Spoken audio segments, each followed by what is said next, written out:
I'm a mom. Am I good enough? Hi everyone.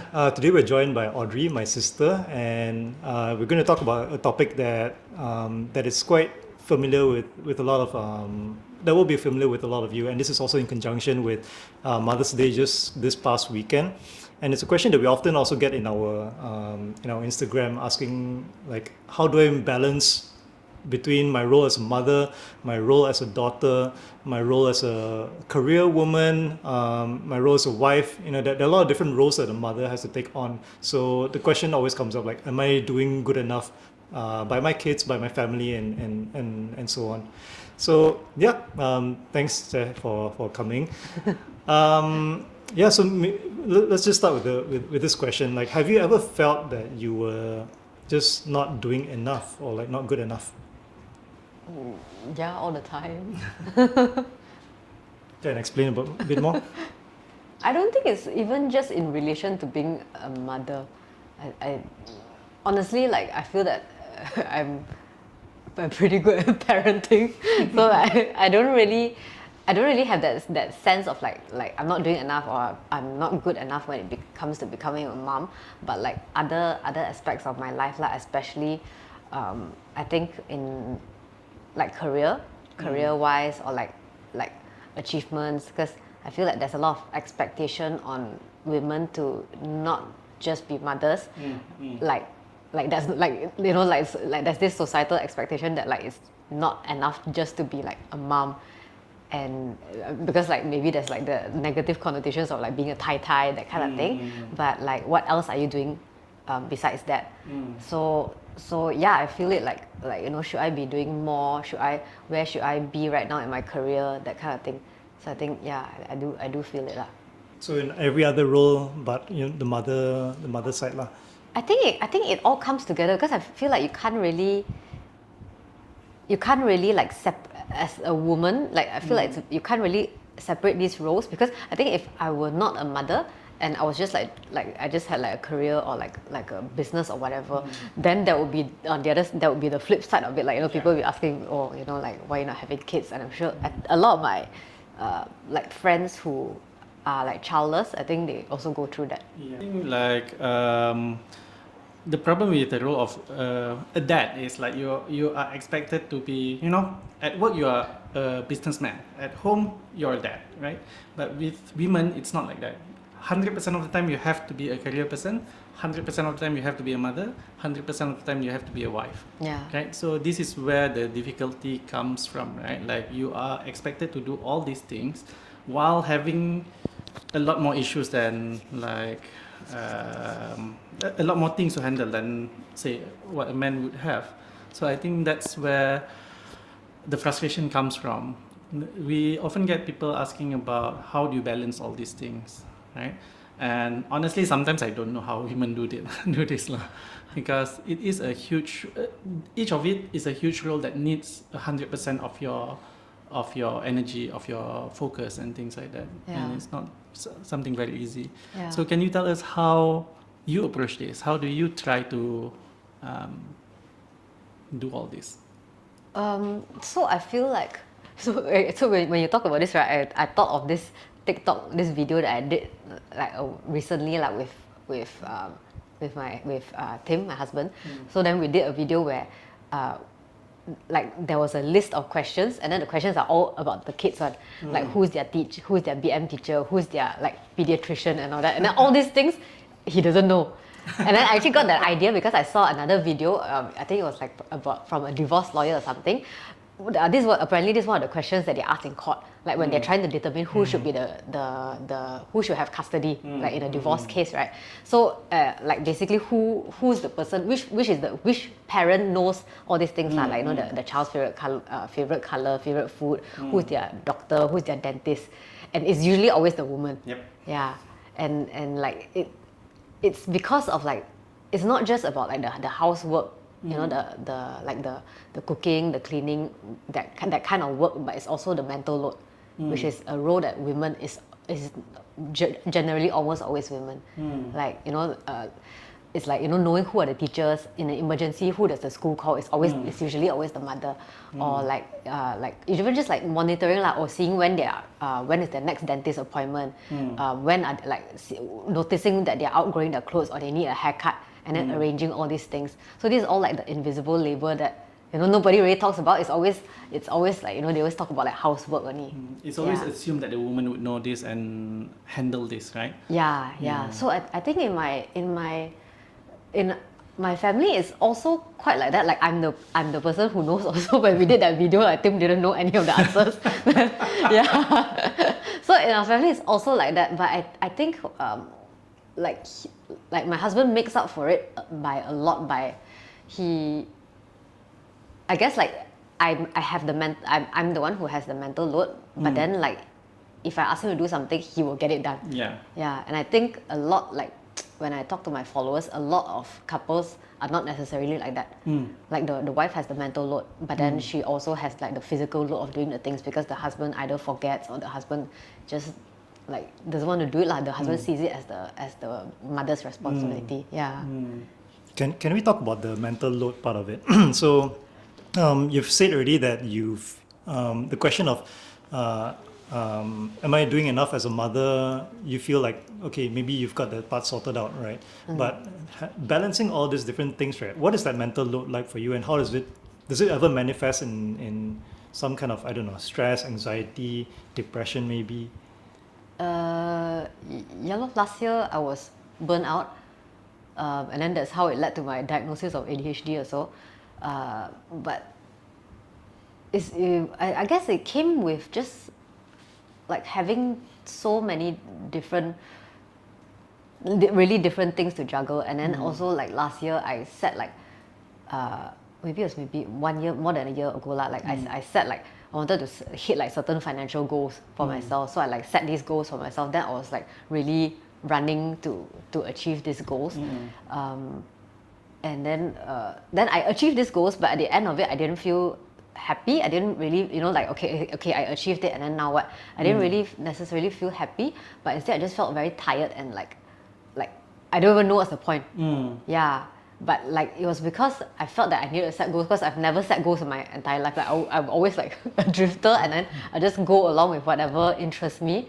But then I think it's the hustle culture mentality that also came into play, like thinking that you need to be this like high performing, there's this expectation of you, like to seen as a woman, it's like, can you have everything?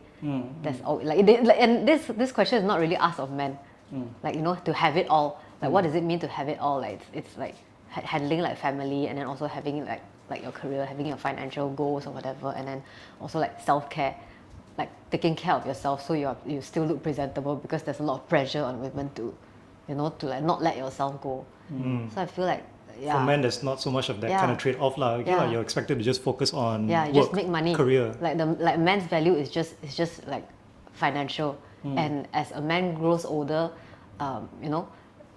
naturally like your earning capacity increases, because you're like more experienced in your career and all that, and then the man's value will go up. But then like for a woman, there's like so many expectations. Correct. Yeah, and it's not even that. Even in our culture, sometimes if the man doesn't make money also, they assume to have this value, right? Like, so you'll find a lot of in my experience, a lot of clients who the women are taking all the loads, not only the house chores and everything, but also finding money, being the sole breadwinner and things like that. But the man has entitlement to say that, I'm the leader of the house, whatever I say goes. And I think perhaps that's not something that you have to deal with, thankfully, but it is something that is expected culturally lah. So this is on top of everything else that we've talked about just now, right? So it is really a wonder how people can actually balance all this, right? So this is the thought that you had last year, right? Like you have to reach this goal and this expectation and things like that. Has anything changed since then? Okay, so like I think my burnout was pretty bad. Then I went to a psychiatrist also. I guess it's your mentor. Okay. Yeah, and you recommended. Okay. Then she was the one who said it's burnout, and then she told me that if you don't take care of this, it can like lead into depression. And I think I was also having anxiety because I had trouble sleeping. And actually I had this insomnia issue for like years already, but like the last 2 years that it became worse lah. Yeah, so I feel like maybe I don't know, maybe it was a long time coming since like the insomnia was already like a long, actually like 8 years or something like that. Then so maybe it was like a very slow burn, and then last year it finally like brought into this burnout. So Or bottle up like that lah, eventually. I also don't know, because I feel like at the same, sometimes when you are in your day-to-day and you're just like kind of like dealing with all the day-to-day stuff, like the parenting, like running the household and then like working and all that, then you don't really think, like I feel like I didn't really think about, or I'm not even really aware of how I'm feeling emotionally. You just don't have time to sit down and feel. Yeah. Right. Yeah, so like, and I think I was also very disconnected from what I was feeling. I really didn't know what I was feeling.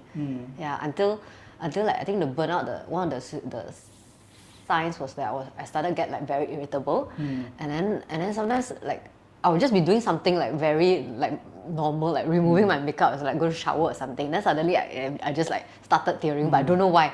Like so I was like that disconnected from my emotion. Yeah. I want to change track a little bit because I know also children go through different development stages right in their life, and each stage is a different adjustment for you also as a mother, right? So we often hear like questions from people saying like, how do I deal with my kid who's maybe like 3 years old? How do I deal with them when they're 6 years old? Have you ever felt that kind of I guess, I don't know, different kind of stresses when they go through different ages? What was the most difficult what was the most difficult stage and most difficult part for you also? Yeah, so I think having children is like a lifelong learning. It's like lifelong learning, because like at every stage it's like you suddenly need a whole new skill set to deal with them.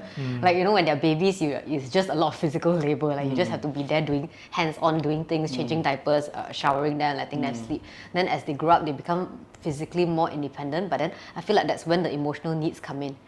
And I feel that like for me, I was able to handle that well because I'm emotionally quite stable, number one, and number two is because I have a lot of resources. Like we're comfortable enough to like hire help, and to hire help. But there are a lot of people who don't have that luxury, and when that happens, right, you can get very tired and then you can get very stressed out, and then it would affect you emotionally, and like you really have to be very stable to deal with them. Yeah, I feel like it's the real work of raising children is not the diaper changes or like the shower, the bath, or what. It's like really raising them to be like functional human beings, functional adults, or like adults like that can function effectively in society, can work and then can have form like meaningful relationships. To me, that's what raising children is, and that's what parenting is lah. So in that sense, this is not something that can be outsourced. You can't, like your nanny's not gonna take care of this part for you. So I would say it's really that part that is probably universal, but a lot of parents might not see it because they might just see it as, okay, my child's very difficult, I don't know how to do, I don't know what to do, and I just want solutions to be able to handle them. Like when in this situation, what do I do? But it doesn't work like that.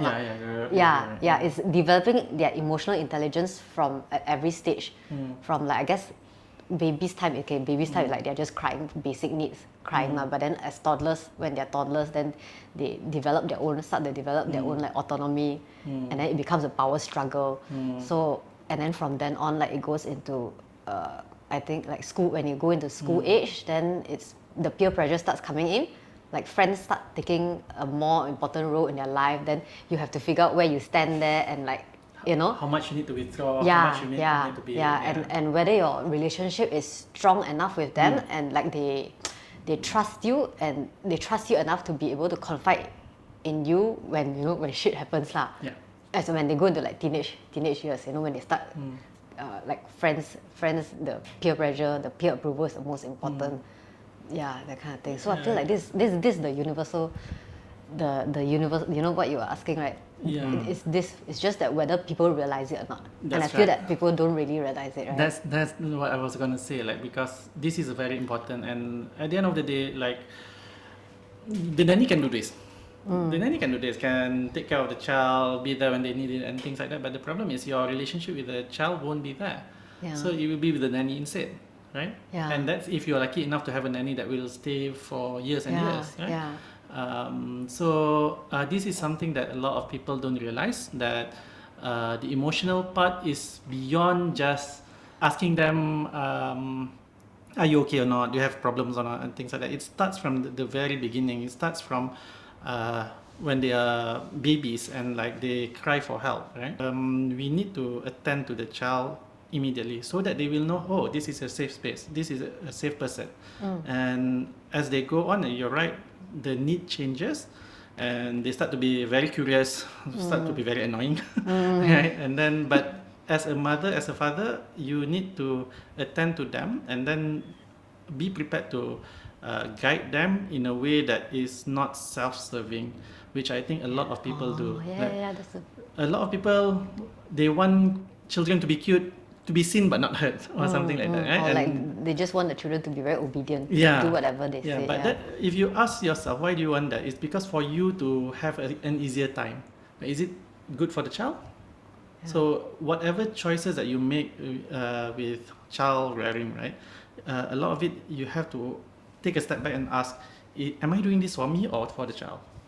Right? But also, I mean, different people have different values, right? So I think my sister has pretty good set of values lah. So when she's when she's raising her kids, her values are important on them. But when you ask someone else, and they might say that, yes, I'm doing this for my child, like I'm hitting them for the good of it. Yeah, whether they got that self-awareness or not. Yeah. So, Yeah. So like, how can a mother recognize these kind of things? I mean, it depends from person to person, right?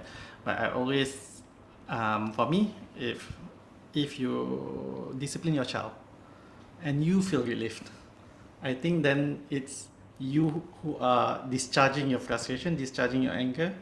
Because I think often we will get people coming in saying like, I have a difficult child, but then it's the job of, I guess, people like you to figure out, is it the child, is there really a problem with the child, or is there a problem with the Oh, so parents? they come like looking for help, Yeah, so like thinking that the child might have some. correct. But what I'll tell you one secret lah. Like a lot of therapists don't like to deal with child cases, solely because when we work with children cases, 95% of the time at least, we have to deal with the parents. Because at the end of the day, the child doesn't have any autonomy, like full autonomy, right? Anything is based on the parents, and their behaviors is a reflection of the parents. Oh, it's like dog training. Yeah, you're right. Kind of. A bit Pavlovian, but yes, kind of.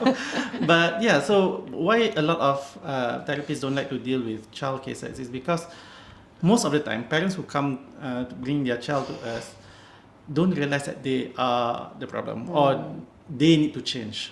They are not willing. They are not willing to change, right? So that's why I tell you, a lot of my colleagues reject child cases because of these issues. But Also, I think it's also that because when you try to bring in the family, and then the family says no, like the therapy is not for me. It's just treat our child, right? And then if they reject that, then I mean, there's only so much that you can do as well. I mean, medication or even like therapy and things like OT or whatever, right, can only happen when it happens, right? Like at that, there's a ceiling to the power of these things, right? At the end of the day, with children, parents have to be an active part. Usually, what I see is that when parents come in bringing their children, and these are the successful cases, right? In the end, it stopped being the children visiting the psychiatrist. Now it's the parents who see the psychiatrist. So the child we don't see anymore, already happy running around, but the parents are the ones who come to us regularly. And those are the good parts, right? Like, those are the good cases. A lot of the time, they are not happy that we said that, hey, you might be the problem here, and they stop coming. So for me, like what I do is, from the first visit, I tell them, you know what, you have to change. You know, not your child. Your child, we can help. We can give something to calm them down, to help them focus or whatever. But at the end of the day, if you don't change, nothing will change. So from your circle of other mother parents, you shared that you've gone to see a therapist already, right? Do you think that it's a common thing among your mother friends for them to also see a therapist? No, I don't know anyone who's done it. Or at least they don't share lah. Or they Like, already I get a lot of messages, right, about the spouses like asking me what to do because their spouse has depression or their spouse is like, but maybe not diagnosed lah, but you know, like having mood swings, all that kind of thing. But very rarely they talk about themselves. Can you like guess what might be an obstacle for them to even talk about this? No, they just never don't talk about themselves. Like it's like the problem is not with them lah. Yeah. You know, but I don't know whether there really, maybe really there is no problem. Yeah, I'm not probably sure. there's no problem from that side. I mean, we don't know them also, okay? Yeah. But what you said was something, sorry, ADHD. So just jump back to what you said just now, which is like you had emotional instability, right? And I think this is important for parents to have in order to have their children grow up to be functional human beings, right? To wrap this up, I mean, because it sounds like being a mother is very, very difficult. At every stage of the child's development, there are also different.